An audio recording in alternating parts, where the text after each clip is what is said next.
Jadi hari ini kita dipinang sama timnas Prancis. Ya, tanpa menunggu panjang, mari kita langsung tanda tangan. Ini juga baru nih fiturnya, ada tanda tangan gitu. Ketika ditekan jadi dia kayak tanda tangan gitu. Terus ini dia surat dari timnas Prancis yang ngebuat kita berarti secara resmi kita menukangi dua tim ya, satu AS Roma dan juga tentunya Prancis. Mudah-mudahan bisa ngebawa Piala Dunia sama Liga Eropa ya pada musim ini untuk AS Romanya dan juga Piala Dunia untuk Prancisnya. Lihat itu, ada wasit di tengah lapangan, itu adalah salah satu bug dari EA. Kita udah nemuin berapa tuh ya, lumayan banyak juga ya bugnya nih si FC26 ini. Terlebih lagi tuh, itu wasitnya tuh berarti wasit yang tadi tuh, cuman bedanya dia nggak bawa papan untuk pergantian pemain. Bug lagi. Dan berita baiknya pada episode ini, setelah hampir 10 game kita mainin terus-terusan, si Dybala akhirnya dia mau juga untuk perpanjang kontrak. Tentu kita langsung ambil aja krusial karena memang dia juga bakal kita mainin terus gitu. Walaupun kita nggak tahu ya ke depannya kita bakal punya gelandang serang lagi atau gimana, tapi yang pasti kalau Dybala sih bakalan tetap ada di tim kita gitu. Paling nanti kita bakal ya mungkin alternatifnya kalau nggak kita beli pemain baru atau Pellegrini-nya bakal kita jual dulu baru kita beli pemain baru. Tapi kalau Dybala sih kayaknya akan tetap ada di tim ini gitu. Dengan segala kemampuannya, dengan segala kontribusinya, Dybala harus tetap ada di tim ini.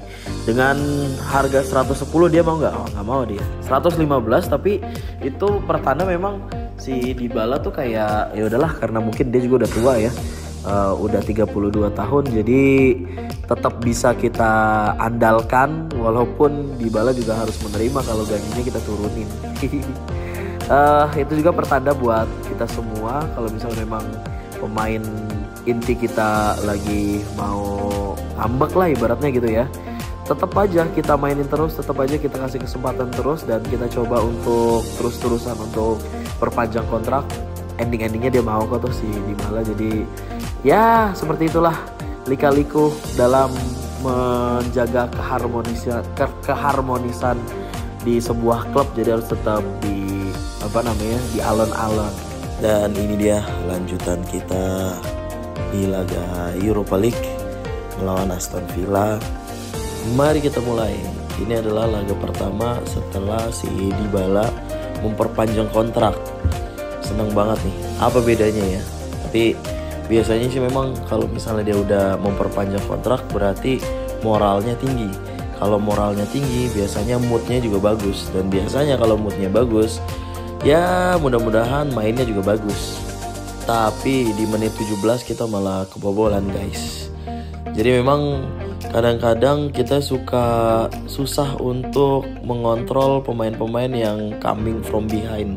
Jadi biasanya kita bisa pegang tuh pemain depannya, pemain tengahnya malah lewat. Itu ngeselin banget sumpah. Dan kadang-kadang pemain belakang kita juga suka malah fokus di pemain depannya doang gitu. Jadi malah ngebuka ke pemain tengah atau pemain belakang yang lagi counter, yang lagi nusuk ke dalam gitu. Kayaknya ini juga harus dipertimbangkan sama EA gitu. Jadi kadang-kadang pemain tengahnya yang ada untuk bertahan itu dia kadang-kadang cuma sampai di lini kedua gitu, nggak sampai ke lini pertama, nggak sampai benar-benar bertahan. Jadi kayaknya memang harus benar-benar dipikirin lah. Itu ada informasi bad memories. Kenapa ya bad memories? Padahal iya ya, bad memories.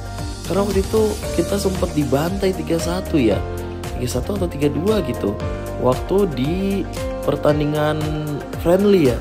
Keren juga nih bad memories. Jadi salah satu fitur terbaru dari EA tuh untuk FC26 ini ada informasi bad memories. Ya elah. Emang Aston Villa ini rada-rada susah sih emang. Jadi serangan demi serangan mentah, tapi kita punya Dobik. Hati-hati kamu Aston Villa.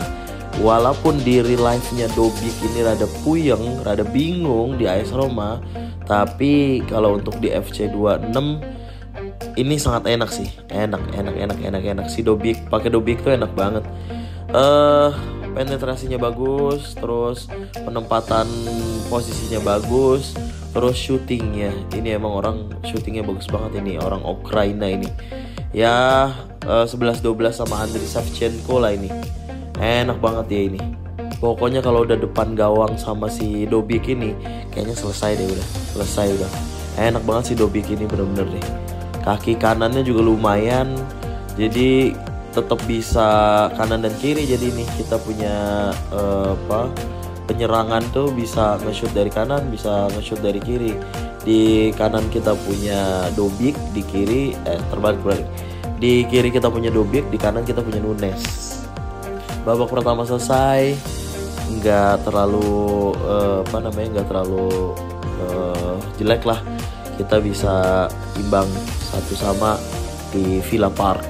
Babak kedua sudah dimulai. Jadi memang rada sulit sih emang ini tembok dari si Aston Villa nih. Dan pertandingan selanjutnya kita bakal kita bakal ngelawan Napoli, ngejamu Napoli. Mudah-mudahan bisa menang karena si Napoli itu peringkat 1 atau peringkat 2 gitu. Atau peringkat 3 ya. Karena peringkat pertamanya AC Milan kan. Gak tau kenapa gue sih masih tetap bisa punya keyakinan kalau lawan Aston Villa ini nggak perlu bertahan gitu, karena kita punya Dobik dan kita punya Nunes gitu. Dan terbukti saja guys, tuh dia tadi dia golin pakai kaki kanan, sekarang Dobik golin pakai kaki kiri. Jadi emang ini menurut gue sih lengkap ya. Body ballnya bagus, pace-nya juga nggak terlalu jelek-jelek banget, masih tetap kenceng. Dan yang terpenting tendangannya itu kenceng banget nih orang, sumpah. Dar. Selesai kau, Emi Martinez. Jadi buat kalian yang nyari striker gitu ya, waktu di career mode kayaknya Dobik ini salah satu pemain yang harus kalian beli deh. Dan harganya juga nggak terlalu mahal kan, paling di kisaran 30-50 gitu. Kayak untuk lapis-lapis kedua kayak misalnya si Mbappe, Haaland itu kan susah kekejar ya. Tapi kalian coba Dobik deh. Dan karena kita udah menang 2-1, saya nggak mau menelan kekalahan atau bahkan seri gitu ya. Jadi saya nggak mau tuh. Mari kita rubah sedikit formasi untuk tetap bisa mencetak gol dan tetap bisa membuat kita bertahan di 2-1 ini. Karena kita udah comeback nih, lumayan nih. Tadi kan kita ketinggalan 1-0 di menit 17, terus Dobik golin, Dobik lagi golin. Seperti biasa, 3 back tengah, 2 sayap, dan 2 sayap ini sangat mobile ya. Jadi dia bakal bisa ke depan. Jadi kita tetap punya pemain sayap yang mumpuni, dan kita tetap punya pemain tengah yang bisa menghancurkan permulaan daripada penyerangan mereka gitu. Werner kita ganti, siapa lagi tuh? Dybala kita ganti, Angelino kita ganti. Jadi kita benar-benar harus bisa punya pertahanan yang bagus dan punya pemain tengah yang bagus. Jadi kita tetap seimbang untuk bertahan dan menyerangnya. Tapi memang yang namanya rencana hanya rencana ya. Kalau misalnya memang kita bertahannya kurang bagus ya kayak gitu tuh. Nih lihat. Nah itu gara-gara si Ndika jatuh itu Padahal lagi enak banget nyerangnya, Ndika malah jatuh dan susah banget lagi bangunnya. Kita kecolongan sama si Youri Tielemans. Ya kayak banget. Bagus lagi selebrasinya. Bener-bener gak bisa tembus berarti nih si Aston Villa. Sial. Bagus banget dia untuk tipikal untuk tipikal bertahannya tuh bagus banget. Kita gak bisa menang lawan Aston Villa pada match kali ini, tapi mudah-mudahan kita bisa ketemu lagi di babak gugur, di babak knockout.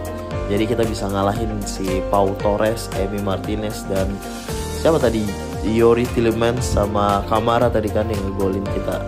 Oke. Untuk episode ini sampai sini dulu aja. Nanti kita bakal bertemu lagi di episode selanjutnya.